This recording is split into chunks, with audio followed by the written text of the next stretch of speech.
Assalamualaikum warahmatullahi wabarakatuh.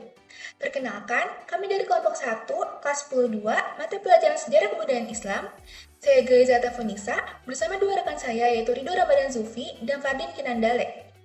Dalam video ini, kami akan menyampaikan mengenai ringkasan perjalanan dinasti Umayyah di Andalusia sebagai bagian dari pemenuhan nilai tugas mata pelajaran Sejarah Kebudayaan Islam. Dinasti Umayyah merupakan salah satu dinasti besar dalam sejarah Islam, dan kehadirannya di Andalusia memberikan pengaruh besar terhadap perkembangan ilmu pengetahuan, budaya, dan peradaban Islam di kawasan Eropa. Untuk mengetahui lebih lanjut, yuk kita simak perjalanan sejarahnya bersama-sama.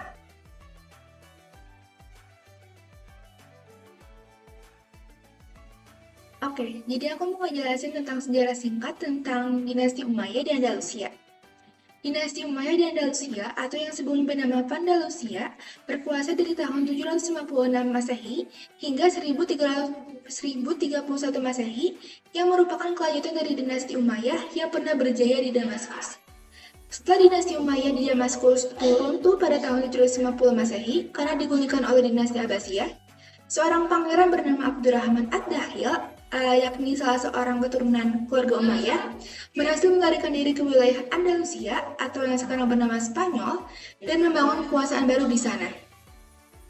Ia kemudian memproklamasikan Andalusia sebagai negara merdeka yang terlepas dari kekuasaan dinasti Abbasiyah di Damaskus. Sebelumnya, wilayah ini ditaklukkan oleh Tariq bin Ziyad atas perintah Khalifah Walid bin Abdul Malik dengan mengalahkan bangsa Gothia Barat. Penaklukan ini membawa Andalusia menjadi bagian dari kekuasaan Islam dan membuka jalan bagi kemajuan besar di wilayah Eropa Barat. Dinasti Umayyah di Andalusia mencapai masa keemasan di bawah kepemimpinan Abdurrahman III yang mengangkat dirinya sebagai khalifah, serta Al-Hakam II yang terkenal akan cinta damai dan mendorong kemajuan ilmu pengetahuan.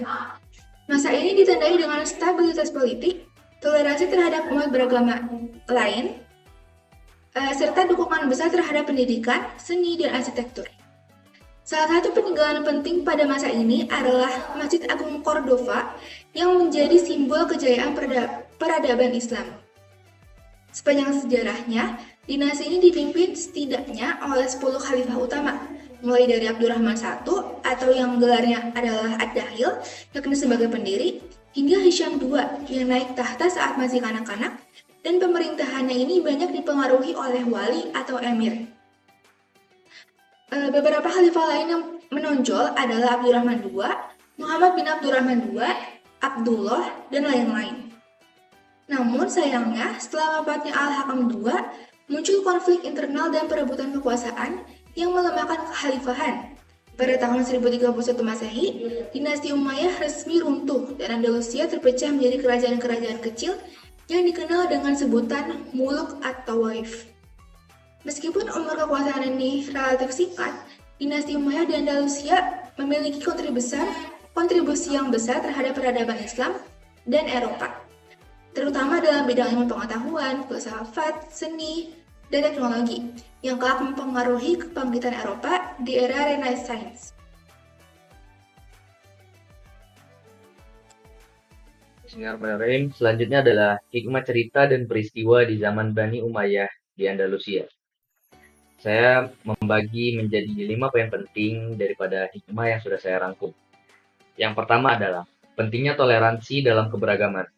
Kerukunan antar umat Islam, Kristen, dan Yahudi di Andalusia menunjukkan bahwa toleransi membawa kedamaian dan kemajuan peradaban.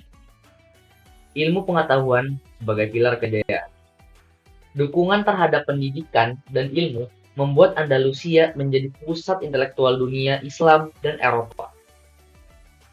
Peran strategi dan kepemimpinan dalam perjuangan. Keberhasilan Tariq bin Ziyad menunjukkan bahwa strategi, keberanian, dan niat yang ikhlas sangat penting dalam meraih sebuah kemenangan. Perempuan memiliki peran dalam pembangunan peradaban. Perempuan tidak hanya menjadi pendamping, tetapi juga turut berkontribusi dalam ilmu, sastra, dan juga bahkan politik. Dan terakhir adalah kejayaan tidak kekal tanpa kesatuan dan nilai-nilai Islam. Meski sempat mencapai puncak kejayaan, dinasti Umayyah di Andalusia akhirnya runtuh karena perpecahan internal.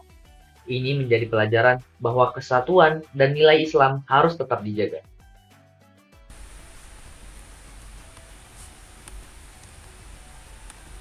Halo guys, kembali lagi bersama aku Fardin.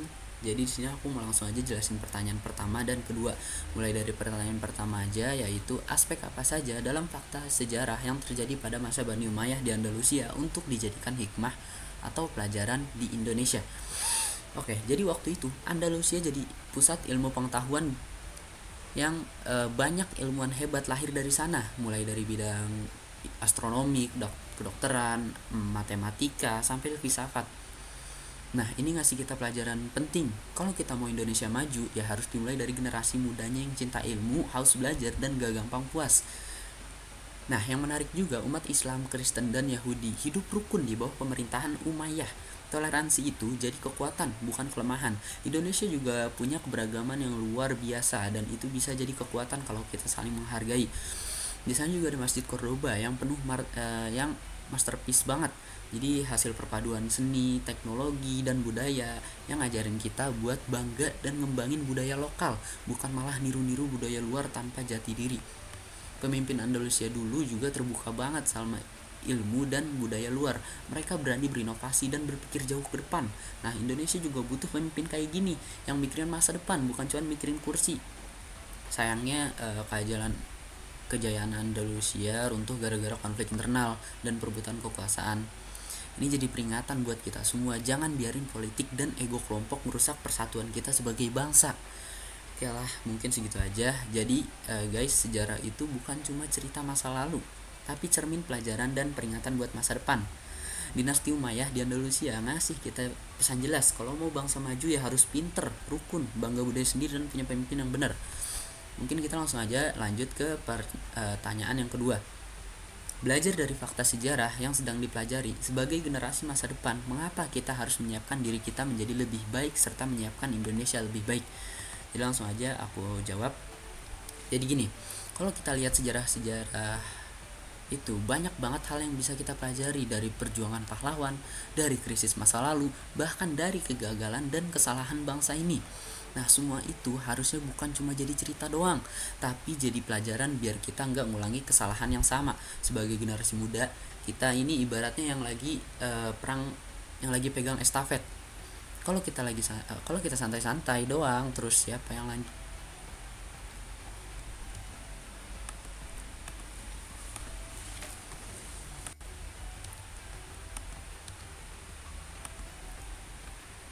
Oke, lanjut aja ke pertanyaan kedua. Di sini pertanyaannya adalah, belajar dari fakta sejarah yang sedang dipelajari sebagai generasi masa depan, mengapa kita harus menyiapkan diri kita menjadi lebih baik serta menyiapkan Indonesia lebih baik. Oke, jadi langsung aja ya. Jadi gini, kalau kita lihat sejarah, banyak banget hal yang bisa kita pelajarin, dari perjuangan pahlawan, dari krisis masa lalu, bahkan dari kegagalan dan kesalahan bangsa ini. Nah, semua itu harusnya bukan cuma jadi cerita doang, tapi jadi pelajaran biar kita nggak ngulangi kesalahan yang sama. Sebagai generasi muda, kita ini ibaratnya yang lagi pegang estafet. Kalau kita santai-santai doang, terus siapa yang lanjutin perjuangan buat bikin Indonesia maju? Kita harus siapin diri, mulai dari belajar yang benar, buka wawasan, punya mental pejuang, dan jangan cuek sama sekitar. Karena jujur aja, tantangan ke depan tuh makin rumit, mulai dari teknologi yang makin gila sampai isu lingkungan yang makin parah. Tapi jangan cuma mikirin diri sendiri, kita juga harus mikirin Indonesia. Negeri ini punya potensi gede banget, tapi potensi itu gak bakal jadi apa-apa kalau yang megang kendalinya nanti malas, gak jujur, atau gak peduli.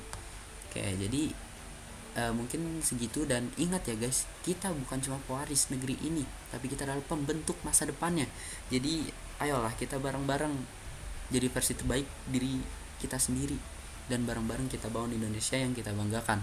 Oke, untuk pembahasan dua soal tadi mungkin cukup segitu aja, dan akan dilanjut oleh Gaiza, Altafun, Nisa di pertanyaan ketiga dan keempat. Bye.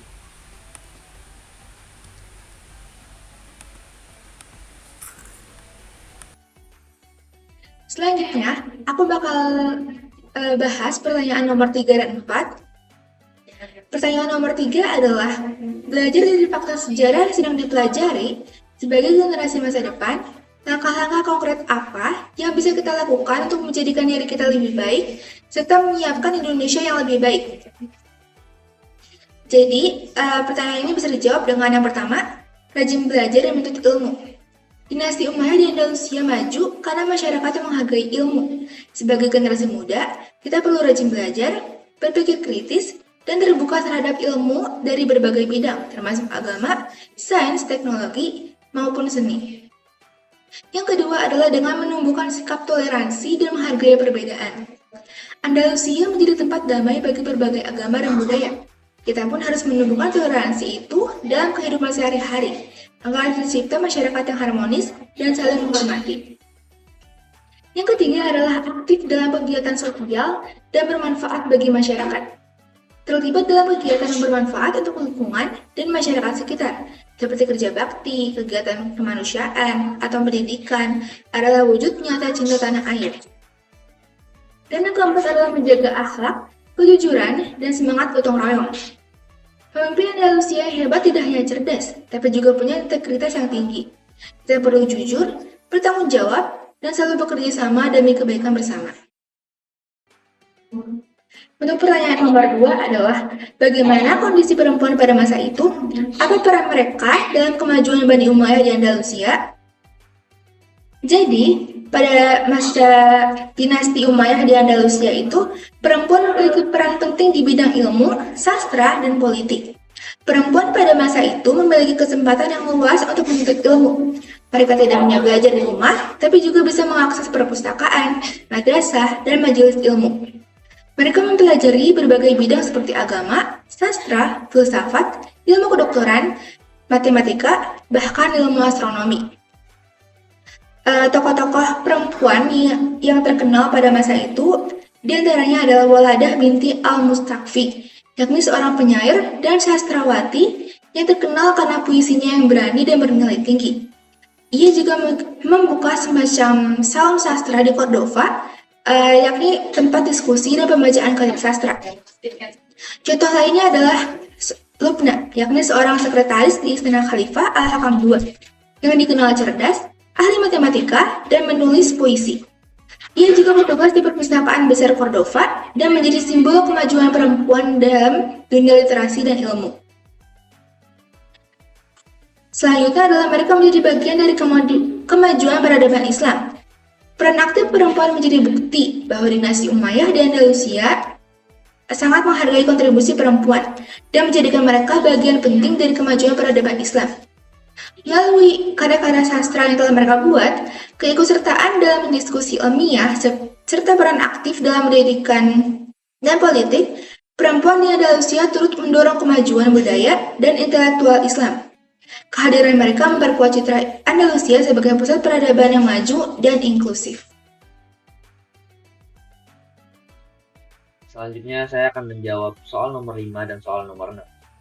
Pada soal nomor 5, bagaimana strategi perang Bani Umayyah di Andalusia? Saya membagi menjadi 3 poin penting dalam menjawab pertanyaan ini. Yang pertama adalah persiapan intensif dan cerdas.